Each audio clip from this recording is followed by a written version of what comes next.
ஆச்சி மசாலா. எந்த சமையலும் ருசி தேடும் ரகசியம். 20 ரூபாய். சாப்பிட்டு பாருங்க, டேஸ்ட் சும்மா கெத்தா இருக்கும். டெய்லி டபுள் ரோஸ்டட் ரவா, தி பர்ஃபெக்ட் ரவா.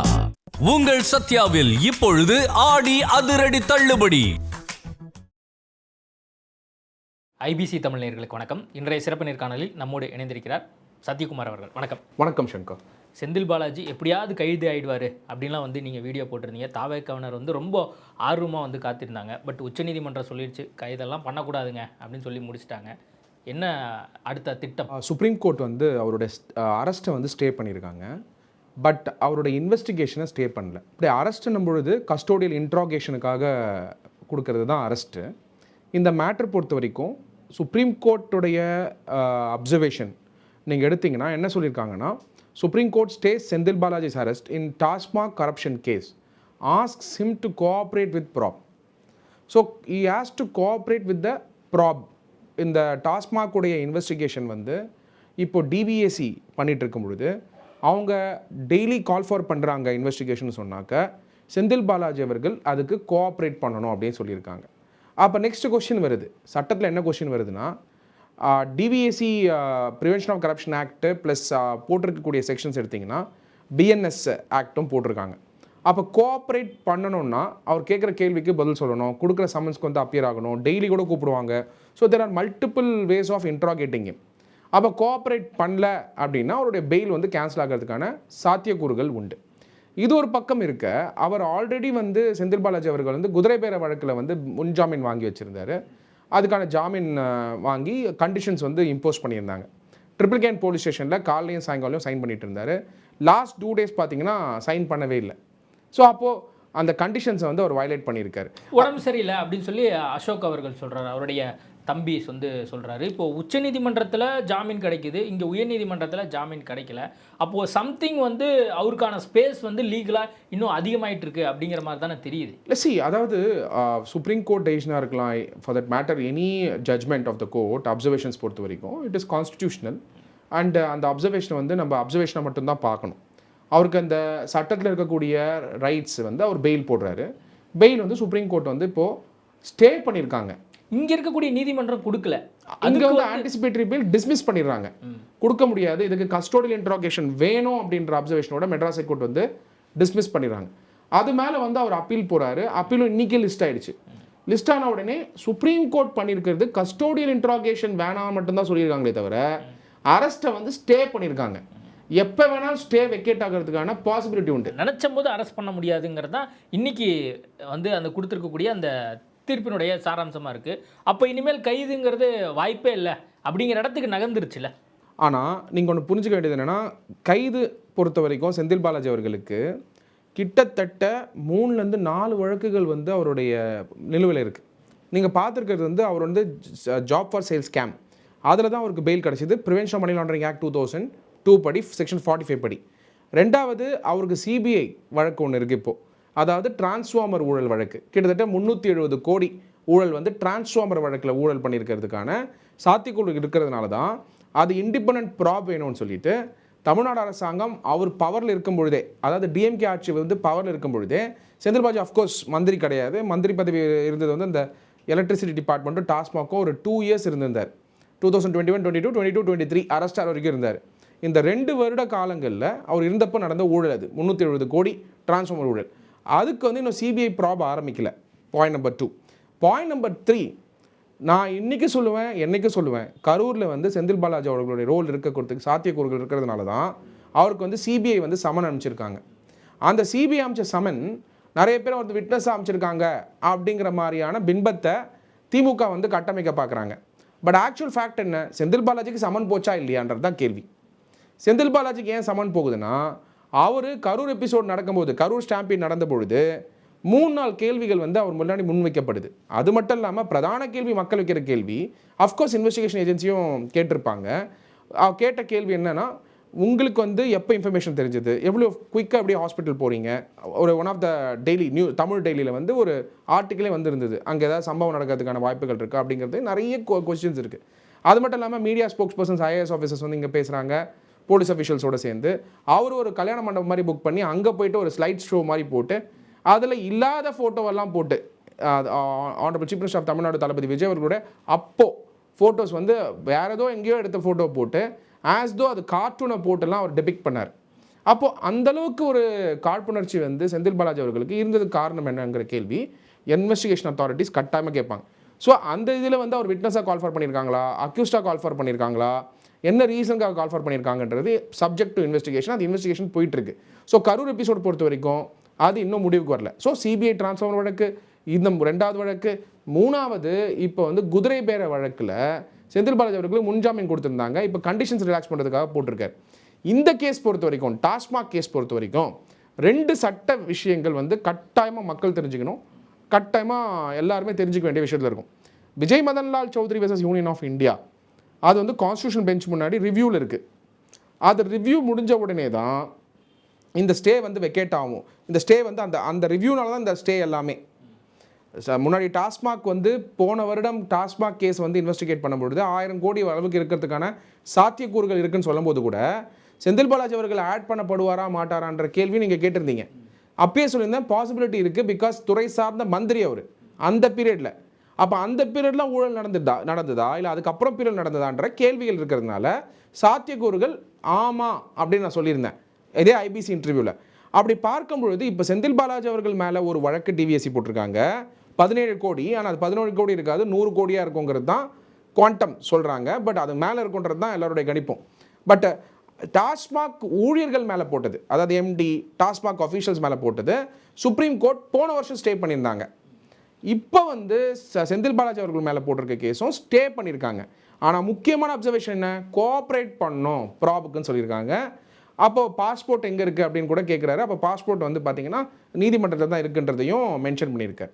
இதை தாண்டி income tax officials, income tax case அவர் மேலே இருக்கிறது, இதை தாண்டி இன்கம் டேக்ஸ் அஃபீஷியல்ஸை வந்து அவருடைய ஆதரவாளர்கள் அடிச்சது, இந்த மாதிரி பார்த்தீங்கன்னா ஒரு டசன் கேசஸ் வந்து ஸ்லோவாக வரும் போல இருக்குது அவர் மேலே. அப்படி தான் இருந்துக்கிட்டு இருக்குது. கிட்டத்தட்ட பார்த்தீங்கன்னா இன்றைக்கே வந்து 5லேருந்து 6 ஹேபிச்சுவல் அஃபெண்டர் அப்படின்னு சொல்லுவாங்க. ஆன்டிசென்ட்ஸ் இருக்கா, ஒரு பெயில் கொடுக்கறதுக்கு முன்னாடி இதுக்கு முன்னாடி வழக்குகள் எதாவது இருக்கா அப்படின்னு கேட்கக்கூடியது ஒரு நார்ம். அப்படி பார்க்கும்போது செந்தில் பாலாஜி அவர்கள் பல வழக்குகளை வந்து பெயில் கிடச்சிட்டு இருக்கு.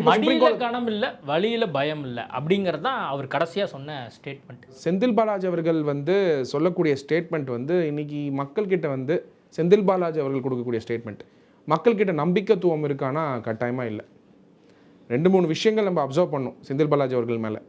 அவர் வந்து கடந்து வந்த பாதை என்ன, அதிமுகவில் அவர் டிரான்ஸ்போர்ட் மந்திரியாக இருக்கும் பொழுது இதே எம்கே ஸ்டாலின் அவர்கள் தான் அவர் மேலே குற்றச்சாட்டு வச்சு கேஸே பதிகிறதுக்கான முயற்சிகள் எடுத்தாங்க. அப்போது செந்தில் பாலாஜி அவர்கள் மேலே இன்றைக்கி கேஸ் இருக்குது, ஜாப் ஃபார் சேல் ஸ்கேமில் வந்து அவர் சிறைச்சாலைக்கு போனார்னா அதுக்கு முழு காரணமே எம்கே ஸ்டாலின் அவர்கள் தான். அங்கேருந்து இந்த கட்சிக்கு வராரு. இந்த கட்சிக்கு வரும்பொழுது, அதாவது திமுகவுக்கு வரும்பொழுது அவரோட எண்ணமே வந்து இதை முடிச்சுக்கணும், இந்த கேஸை முடிச்சுக்கணும் பொழுது அஃப்கோர்ஸ் காம்பவுண்டிங் அப்ளிகேஷன் போகிறாரு. மெட்ராஸ் கோர்ட்டில் காம்பவுண்டிங் ஆகுது ஆஸ் பர் லா. அதுக்கப்புறம் சுப்ரீம் கோர்ட்டில் போகிறாங்க. சுப்ரீம் கோர்ட் வந்து அப்சர்வேஷன்ஸ் கொடுக்குறாங்க. அப்போ வாங்கினவங்களுக்கு திருப்பி காசு கொடுத்துட்டீங்கன்னா அப்போ வாங்கினது உறுதி தானே, பாயிண்ட் நம்பர் 1. 2வது யார் பாதிக்கப்பட்டவங்கன்றதையும் சுப்ரீம் கோர்ட் விரிவாக்கம் பண்ணி டெஃபினேஷன் கொடுக்குறாங்க. அதை பேஸ் பண்ணி ப்ரிவென்ஷன் ஆஃப் மனி லாண்டரிங் ஆக்டில் ஃப்ரெஷ் இன்வெஸ்டிகேஷன் பண்ணலாம்னு சொல்லும்பொழுது ஜூன் 2023 அவர் அரெஸ்ட் ஆகிறாரு. அதுக்கப்புறம் செப்டம்பர் 2024 வராரு. செப்டம்பர் 2024 வந்த உடனே அவருக்கு மந்திரி பதவி கொடுக்குறாங்க. திருப்பி சுப்ரீம் கோர்ட்டில் பெட்டிஷன் போடுறாங்க, அவர் மந்திரி ஆகிறதுக்காக நாங்கள் பெயில் தரல அப்படின்னு மந்திரி பதவி ரிசைன் பண்ணுறாரு. அதுவும் பார்த்தீங்கன்னா எப்படி காலதாமதம் பண்ணி அவர் ரிசைன் பண்ணாருன்ற ஸ்டோரி நம்மளுக்கு தெரியும்.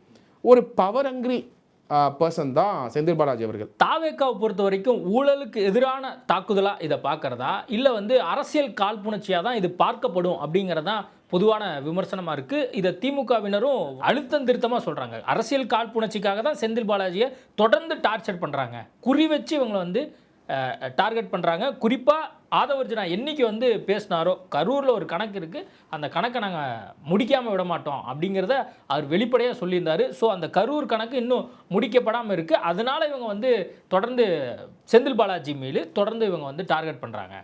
ஒன்றே ஒன்று தான், என்றைக்குமே அரசியல் காழ்ப்புணர்ச்சியோடு இயங்கக்கூடிய கட்சி கிடையாது தாவேக்கா. அந்த மாதிரி ஒரு எண்ணமே கிடையாது. இப்போது நீங்கள் வந்து ஒரு வேர்ட்ஸை பிக்கப் பண்ணி சூஸ் பண்ணி நீங்கள் கேட்குறீங்க, ஆஸ் அ ஜேர்னலிஸ்ட் உங்களுக்கு கேட்குற ரைட் உண்டு. பட் அது ஒரு தனி இன்சிடெண்ட்டு. அதாவது கரூர் எபிசோடை பற்றி பேசும்பொழுது கரூர் எபிசோடைய கான்ஸ்பிரசியில் வந்து என்ன நடந்தது அப்படிங்கிறது வந்து இப்போ இன்வெஸ்டிகேஷன் போயிட்டுருக்கு. அது வெளியே வரும்போது தான் தெரியும் செந்தில் பாலாஜி அவர்களோட ரோல் என்ன, அவர் என்ன மாதிரியான செயல்பாடு செஞ்சிருந்தார், ஸ்டேட்டோட ஃபெயிலியர் ஏன் கரூரில் நடந்தது, இல்ல எல்லா வழக்குலையும் வந்து எப்படியாவது செந்தில் பாலாஜியை நம்ம இணைச்சு எப்படியாவது பண்ணிடணும் அப்படிங்கறதான் வந்து தாவேக அரசாங்கத்துடைய நோக்கமா இருக்கு அப்படிங்கறதான் குற்றச்சாட்டு. அதுதான் விமர்சனமாவும் வைக்கப்படுது. எப்படியாதுங்கிறது பண்ண முடியாது. இன்னைக்கு ஒருத்தருக்கு பெயில் கிடைக்கலனாலே இன்கம் டாக்ஸ் ரைடா அப்பி வந்து செந்தில் பாலாஜி வராரு, டாஸ்மார்க்கா அங்கேயும் செந்தில் பாலாஜி வராது, டிரான்ஸ்போர்ட் பழைய விஷயமா அங்கேயும் செந்தில் பாலாஜி வராரு. முழுக்க முழுக்க செந்தில் பாலாஜியை வழக்கு ரீதியா நான் சந்திக்கிறதுக்கு தயாரா இருக்கேன். ஆனா இவங்க அரெஸ்ட் பண்ணணும்னு காத்திருக்காங்க. மணி லாண்டரி விஷயங்களெல்லாம் வந்து கைது பண்ணணுங்கிற அவசியமே இல்லை அப்படிங்கிற உச்சநீதிமன்ற தீர்ப்பெல்லாம் கோட் பண்ணி அவங்க சொல்றாங்க.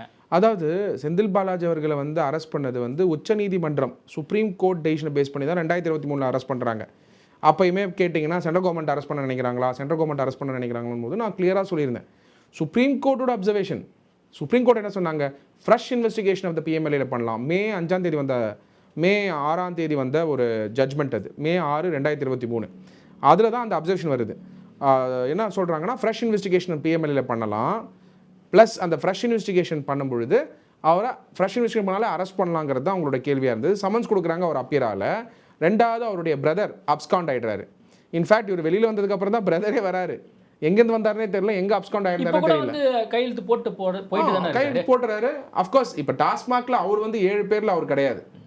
7 பேர் அக்யூஸ்ட் ஆக்கியிருக்கிறதுல வந்து விசாகன் அப்படின்ற ஒருத்தர், ரஜீஷ் சண்முகம் அப்படின்றவர் நினைக்கிறேன். ஸோ இவங்கெல்லாம் வந்து ஒரு 7 பேர் அதை வந்து ஆட் ஆகிருக்காங்க. அதில் செந்தில் பாலாஜி A1 இருக்கார், பிரைம் அக்யூஸ்டாக இருக்கார். நீங்கள் கேட்ட கேள்வி கரெக்டான கேள்வி. நான் கேட்குற ஒரே ஒரு அதுக்கான பதில் கேள்வி ஒன்று தான். அது எதுக்கு செந்தில் பாலாஜின்னு சொன்னாலே ஊழலாக இருக்குது? அது எப்படிங்க? அவர் அதிமுகவில் இருக்கும்போது திமுக கேஸ் போடுறாங்க, அவர் திமுக வந்ததுக்கப்புறம் சுப்ரீம் கோர்ட் ஒரு அப்சர்வேஷன் கொடுத்து அரெஸ்ட் ஆகிறாரு. சப்சிக்வெண்ட்டாக பார்த்தா இன்கம் டேக்ஸ் டிபார்ட்மெண்ட் ரெய்ட் நடத்த போகிறாங்க. நிறைய இடங்கள்ல இன்கம் டேக்ஸ் ரெய்ட் நடத்துகிறாங்க. ஆனால் இன்கம் டேக்ஸ் டிபார்ட்மெண்ட்டை வந்து யாருமே வந்து இந்த மாதிரி வந்து அவருடைய சப்போர்ட்டர்ஸ் தாக்குன மாதிரி தாக்குனது இல்லையா? தவறா இல்லையா? அது மெட்ராஸ் ஹைகோர்ட்டை அவருக்கு பெயில் டினை பண்ணும்பொழுது கான்டெக்ட் வித் இன்கம் டேக்ஸ் டிபார்ட்மெண்ட்டுங்கிறத ஹைலைட் பண்ணியிருக்காங்க. ஏங்க இதே திமுகவுடைய ஈவாவேலு வீட்லேயும் ரெய்ட் நடக்குதுங்க. நீங்களே பார்த்துருப்பீங்க. அவர் அழகாக டோரை திறந்து வாங்க உட்காருங்கன்னு சொல்லி அந்த ரெய்ட்ஸ் நடந்தது நம்மளாலே பார்க்க முடிஞ்சுது. ரெய்ட்ஸும் நடந்தது, அதில் நிறைய ஃபைண்டிங்ஸும் இருந்தது. அப்படி இருக்கும் பொழுது செந்தில் பாலாஜி அவர்கள் மட்டும் ஏன் இப்படி இருக்காருங்கிற கேள்வி உண்டு. அதனால தான் ஃபர்ஸ்ட் நம்ம செந்தில் பாலாஜி எப்படியாவது கைது பண்ணி உள்ள வச்சிடணும். அடுத்து ஏவாவேலு, அடுத்து KN நேரு, அந்த மாதிரி தொடர்ந்து வலை வீசுதா இந்த அரசாங்கம். அப்படி இல்லை. இந்த எல்லா கேஸுமே ஏன்னா உதயநிதி ஸ்டாலின் அப்படி தான் சொல்கிறாரு. அதாவது அனிதா ராதாகிருஷ்ணனை எப்படி கைது பண்ணாங்க, அதே மாதிரி இப்போ அண்மையில் மார்க்கண்டேயனை எப்படி கைது பண்ணாங்க, முன்னாள் MLAக்கள் முன்னாள் மந்திரிகள் இவங்களை வந்து கைது பண்ணுறது தான் இவங்களுடைய வழக்கமாகவே இருக்குது அப்படிங்கிறதான் உதயநிதி ஸ்டாலினுடைய ஸ்டேட்மெண்ட். அதாவது வெரி வெரி சிம்பிள் சங்கர். எல்லா கேஸுமே KN நேரு கேஸ்க்கு வந்து ப்ரிலிமினரியான எவிடன்ஸை கொடுத்ததே என்ஃபோர்ஸ்மெண்ட் டைரக்டரேட் யூனியன் கவர்மெண்ட் கொடுத்தது. ரெண்டாவது ஈவாவேலு அவர்கள் மேலேயும் பல கேசஸ் ஆல்ரெடி ஃபைல் பண்ணப்பட்டது தான். ஃப்ரெஷ் கேஸ் எதுவுமே கிடையாது. இது எல்லாமே இன்வெஸ்டிகேஷன். ஸ்டேட் ஹைவே டிபார்ட்மெண்ட் இப்போ ஃபைல் பண்ணியிருக்காங்க அந்த கேஸு. அதுலேயுமே பார்த்தீங்கன்னா அவர் அரெஸ்ட் ஆகலை. அவர் வந்து கோஆப்ரேட் பண்ணிக்கிட்டு இருக்காரு. கோஆப்ரேட் பண்ணும்போது நாங்கள் தேவையான இன்வெஸ்டிகேஷன் பண்ணிட்டு இருக்கோம். அதே மாதிரி செந்தில் பாலாஜியும் கோஆப்ரேட் பண்ணுறேன் அப்படின்னு சொல்லும்போது ஏன் கைது நடவடிக்கை வரைக்கும் போகணும் அப்படிங்கிறதான், ஏன் வந்து கைது பண்ணணும்? இன்னும் கைதே பண்ணலையே. நீங்க பாருங்க சங்கர், அதுக்கான முயற்சியில தான் இந்த அரசாங்கம் இல்ல சிம்பிள். அவர் அரெஸ்ட் பண்ணா அதை தான் வந்து பின்னாடி இருந்து இயக்குவார் போல இருக்கு. அதாவது ஸ்டேட் வந்து அரெஸ்ட் பண்ணணும்னு முடிவு பண்ணிட்டாங்கன்னு வச்சுக்கோங்க Shankar, nobody is an exception. அவர் பழைய மந்திரியா இல்லை ஒரு சாதாரண மனிதரெல்லாம் கிடையாது. ஸ்டேட் அரெஸ்ட் பண்ணணும்னு முடிவு பண்ணிட்டாங்கன்னா எப்படிலாம் அரெஸ்ட் பண்ணுறாங்க இல்லீகலான்றது நம்மளுக்கே தெரியும். எப்படி பண்ணிட்டு இருந்தாங்க திமுக அரசாங்கம் இருந்தபோது. அப்போது ஸ்டேட் அரெஸ்ட் பண்ணணும்னு முடிவு பண்ணியிருந்தா அவர் பெயில் கையெழுத்து போட வராருல குதிரை பேரம் வழக்குக்கு, அப்பயே டாஸ்மாக் ரெடி பண்ணிட்டு எஃப்ஐஆர் அந்த டைம்லேயே அப்படியே எஃப்ஐஆர் போட்டு அரெஸ்ட் பண்ணியிருக்கலாமே. பண்ணலையே. டியூ ப்ராசஸ் ஆஃப் லாவுக்கு தேவையான ஒரு due process of law follow பண்ணுறதுக்கான ஸ்பேஸ் உண்டு. அவருமே பெயில் போடுறாரு. ஜென்ரலாக பெயில் போட்டோடனே அரெஸ்ட் பண்ணிடுவாங்க. ஆன்டிசிபேட்டரி பெயில் போட்டு ஹியரிங் வரதுக்கு முன்னாடியே அரெஸ்ட் பண்ணிடுவாங்க. அவர் அந்த ட்ரிப்ளிகேன் போலீஸ் ஸ்டேஷனில் கையெழுத்து போட வந்தும் செந்தில் பாலாஜி அவர்களை வந்து இந்த கேஸ் டாஸ்மாக் கேஸில் அரெஸ்ட் பண்ணலையே. ஏன் இன்னைக்கு சுப்ரீம் கோர்ட்டில் இன்னைக்கு மார்னிங் ஹியரிங் வரும்பொழுது அதுக்கு முன்னாடியே நேற்று நைட்டே கூட அரெஸ்ட் பண்ணியிருக்கலாமே. அப்படிப்பட்ட ஒரு கோர்சிவ் ஆக்ஷன் எடுக்கலையே. இது சொல்கிறேன்னா அப்படி ஒரு காழ்ப்புணர்ச்சியே கிடையாது. இது எல்லாமே due process of law. TASMAC ஊழல் இருந்தது எல்லாருக்கும் தெரியும். அவர் டாஸ்மாக் மந்திரியாக இருக்கும்போது 10 ரூபாய் பாலாஜி அப்படிங்கிறது வந்து எல்லாருமே சொன்னது தான். செந்தில் பாலாஜி அவர்கள் வந்து எப்படிப்பட்ட ஒரு பிஸ்னஸ் மேன். அவர் வந்து நான் வந்து பொலிட்டிஷியனே சொல்ல மாட்டேன், கரூர் குரூப்னே சொல்லலாம், கரூர் கம்பெனினே சொல்கிறாங்க எல்லாரும். அப்படி இருக்கும் பொழுது இந்த ரெய்ட்ஸ் 46 இடத்துல நேற்று நடந்த ரெய்ட்ஸு இப்போ செந்தில் பாலாஜி அவர்களுக்கு சுப்ரீம் கோர்ட்டில் கொடுத்துருக்கக்கூடிய ஸ்டே இஸ் அ ஸ்டே. இந்த ஸ்டே வந்து எக்ஸ்டெண்ட் பண்ணலாம். ஸ்டே வந்து சுப்ரீம் கோர்ட்டு கேன்சலும் பண்ணலாம் அப்படிங்கிறத நம்ம புரிஞ்சுக்கணும். இப்போ தாவேக அரசாங்கம் என்ன பண்ண போகுது லீகலாக வந்து இப்போ ஆல்ரெடி டாஸ்மார்க் விவகாரத்தில் ரைட்லாம் ஒரு பக்கம் நடந்து முடிஞ்சிருக்கு. ஆல்ரெடி செந்தில் பாலாஜி மேலே 5-6 வழக்குகள் இருக்குன்னு நினைக்கிறேன். எல்லாமே வந்து ரொம்ப சீரியஸ் கோர்ஸ் ஆஃப் இதில் வந்து நடந்துட்டு இருக்கு. இப்போ அடுத்து தாவேக அரசாங்கம் இந்த மாதிரியான விஷயங்களை எப்படி அணுக போகுது? தாவேக அரசாங்கம் பொறுத்த வரைக்கும் we will only follow the due process of law and government side advocates. ஊழல்வாதிகளை விட போகிறதில்ல. டியூ ப்ராசஸ் யாரையுமே ஊழல் பண்ணால் விட மாட்டாங்க. நான் திருப்பி சொல்கிறேன், அந்த கேள்வி கேட்கும்போது அடுத்த கேள்வி நீங்கள் கேட்பீங்க, தாவேகால இருக்கிறவங்க யாராவது ஊழல் பண்ணால் இந்த அரசாங்கம் எப்படி பார்க்கும் அப்படின்னா, தாவேகால இருந்தாலும் நடவடிக்கைகள் எடுக்கப்படும்.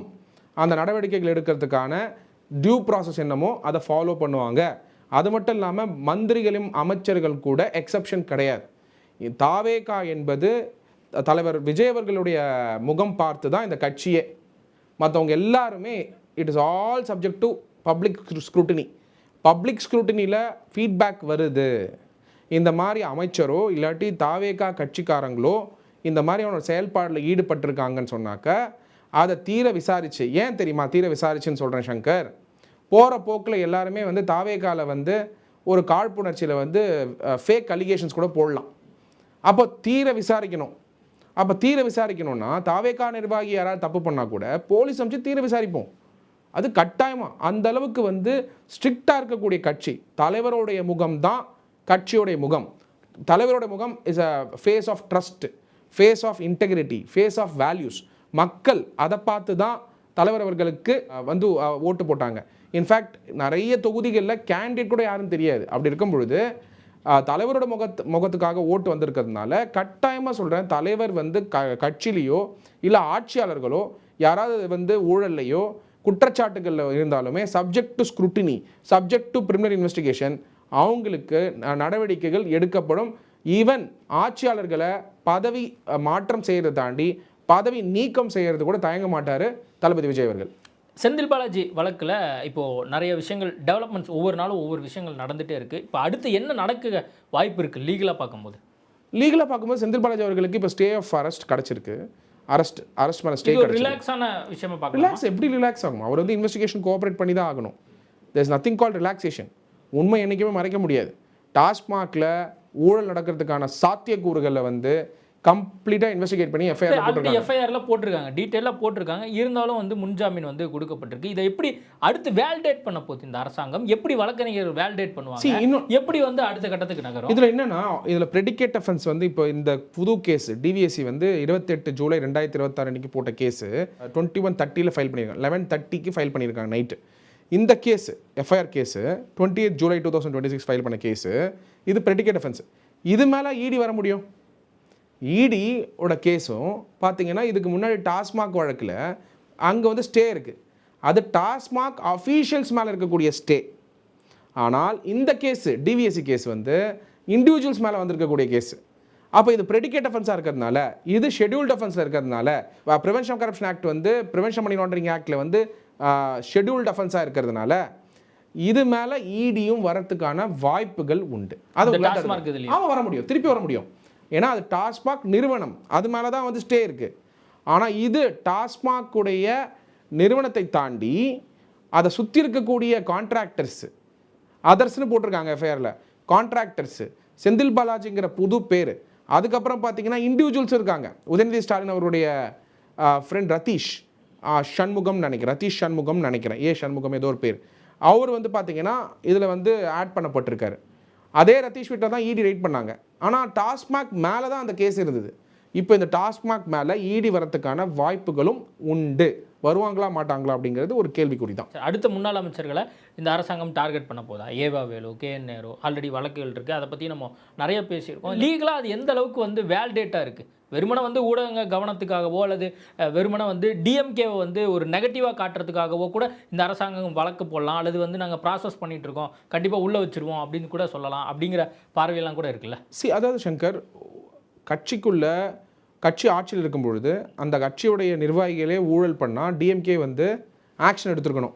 இப்போ நான் என்ன சொல்கிறேன், டிவிகேல யாராவது ஒரு ஊழல் பண்ணாங்க, இல்லை ஆட்சியாளர்கள் வந்து ஊழல் பண்ணாங்க, இல்லை கட்சிக்காரங்க மந்திரிகளே பண்ணாலும் கட்டாயமாக தளபதி விஜய் அவர்கள் ஆக்ஷன் எடுப்பாருங்கிறது உறுதியோட சொல்கிறேன். இல்லை, வழக்கறிஞர் ஆனா பதவிக்கு தமிழ்நாடு அரசாங்கம் சார்பாக நியமிக்கப்படக்கூடிய வழக்கறிஞர்களுக்கு காசு வாங்கினாங்க அப்படிங்கிற குற்றச்சாட்டு தொடர்ந்துட்டு இருந்துகிட்டே இருக்குது. இது குறித்து அமைச்சர்கள் பெருமக்கள்கிட்ட நிறைய பேர் கேட்டுகிட்டே தான் இருக்காங்க. பட் அதை பற்றி பெருசாக எதுவும் சொன்ன மாதிரி பதில்கள் வரல. அந்த கேஸு பொறுத்த வரைக்கும் பார்த்தீங்கன்னா அதான் சொன்னேன், அலிகேஷன்ஸ்.